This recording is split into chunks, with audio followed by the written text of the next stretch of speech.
Pak Jokowi hebat karena ada buzzer influence yang terus memuji-muji Pak Jokowi, mengaburkan fakta, menawarkan ilusi, dan menghancurkan orang-orang yang berbeda pendapat. Hebatnya cuma di mata buzzer doang, bukan di mata rakyat Indonesia. Jadi saya mohon maaf, sebaiknya Mas Jokowi ngundurin diri lah.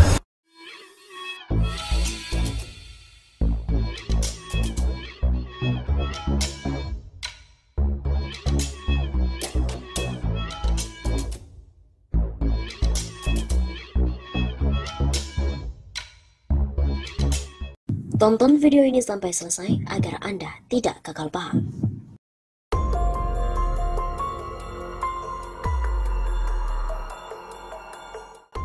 Anggaran buzzer mencapai 90,4 miliar rupiah. Rizal Ramli bilang inilah yang merusak persatuan. Belum lama ini Indonesia Corruption Watch merilis data mengenai anggaran yang digelontorkan oleh pemerintah RI untuk membayar jasa influencer alias buzzer selama 7 tahun terakhir. Dalam rilis tersebut terdapat 2 tabel, yakni anggaran belanja pemerintah untuk aktivitas digital dan anggaran belanja pemerintah untuk aktivitas digital berdasarkan kata kunci. Selama 7 tahun, anggaran untuk seluruh aktivitas tersebut totalnya mencapai 1,29 triliun rupiah. Rinciannya tahun 2014 sebesar 609 juta rupiah, tahun 2015 sebesar 5,3 miliar rupiah, tahun 2016 sebesar 606 juta rupiah, tahun 2017 sebesar 535,9 miliar rupiah, tahun 2018 sebesar 247,6 miliar rupiah, tahun 2019 sebesar 183,6 miliar rupiah, dan tahun 2020 sebesar 322,3 miliar rupiah. ICW juga menemukan anggaran tersebut senilai 90,45 miliar rupiah yang mengalir kepada para influencer untuk mempromosikan kebijakan pemerintah selama 7 tahun terakhir. Gelontoran dana ini antara lain diduga berkaitan dengan kampanye rancangan Undang-Undang Cipta Kerja yang tengah dibahas di Dewan Perwakilan Rakyat. Menanggapi data tersebut, ekonom politikus Rizal Ramli juga menyebut bahwa keberadaan influencer dan juga buzzer berbayar merusak persatuan Indonesia serta mengadu domba agama. Buzzer RP dan juga influencer berbayar yang merusak persatuan serta mengadu domba agama, menutupi kegagalan tuannya dan korupsi masif, melakukan pembunuhan karakter terhadap lawan-lawan politik. Nasi tuan pembayar bisa diperankan good guy karena peran kotor sudah dimainkan. Menurut Rizal, dengan bayaran tersebut para buzzer terus melakukan propaganda Islamofobia. Propaganda terus dilanjutkan untuk menakut-nakuti minoritas, abangan, dan nasionalis sempit sehingga mereka semakin militan, membela status quo yang minim prestasi dan koruptif. Mobilisasi pendanaan untuk membiayai operasi Islamofobia oleh buzzer RP dan influencer. Begitu kata mantan Menko Kemaritiman itu.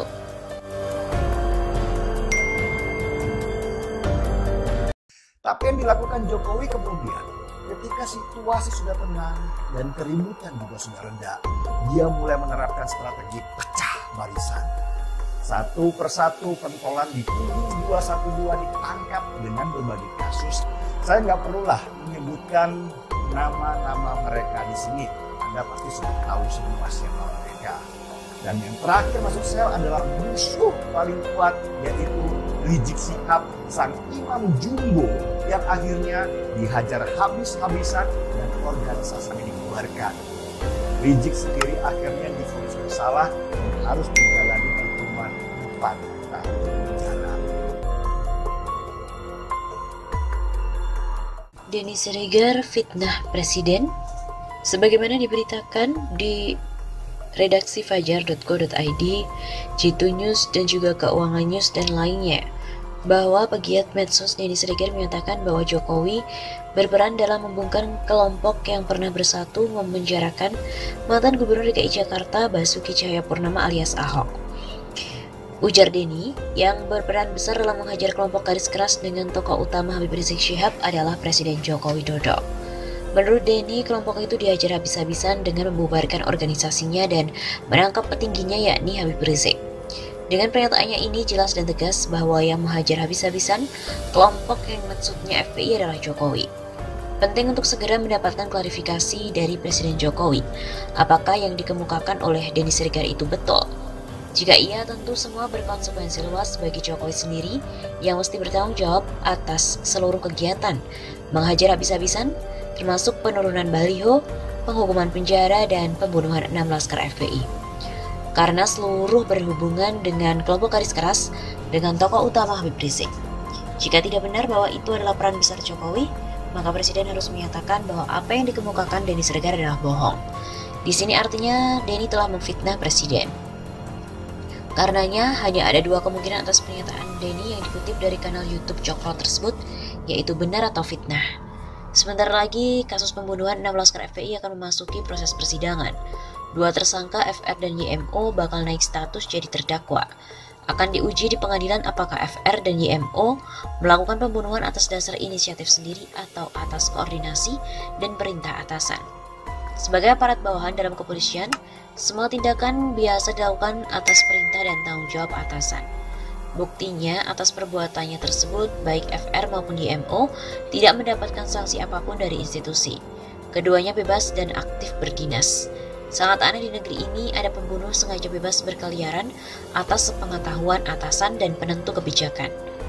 Nah, dengan pernyataan dari Denny Siregar, maka Presiden dapat ditarik sebagai penanggung jawab perbuatan atas pembunuhan tersebut. Sebab pembunuhan ini menjadi bagian dari menghajar habis-habisan dari versi Denny Siregar. Denny layak pula untuk ditarik sebagai saksi di persidangan untuk mengetahui sejauh mana peran besar Presiden Jokowi dalam kasus kilometer 50 tersebut. Rakyat Indonesia berterima kasih pada Denny Siregar yang telah berhasil menguak tabir misteri tentang peran besar Jokowi dan penzaliman terhadap FPI dan Habib Rizik Syihab. Peran besar bermakna bukan hanya sepengetahuan atau persetujuan, tapi kerja besar yang sangat menentukan. Nah, rincian keterangan sangat dinantikan dan dibutuhkan baik di medsos maupun di depan persidangan nanti. Denny dikenal sebagai orang yang dekat dengan istana sehingga pernyataannya mungkin valid. Akan tetapi jika semua itu hanya karangan, maka berarti Denny telah memfitnah Presiden. Dan karenanya Jokowi juga harus bereaksi untuk menjawab kuping si Denny. Kita tunggu serial buka-bukaan fakta atau bual-bualan fakta dari ruang istana berikutnya. Ayo lanjut Bung Denny Siregar, mana suara teman-teman yang lain? Rindu celotehan gila sang Mastro Abu Janda.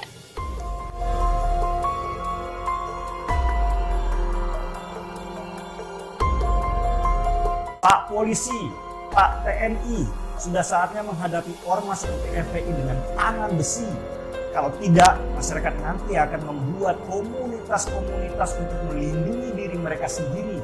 Saya mendukung supaya tegas aparat untuk menghajar kelompok-kelompok seperti ini.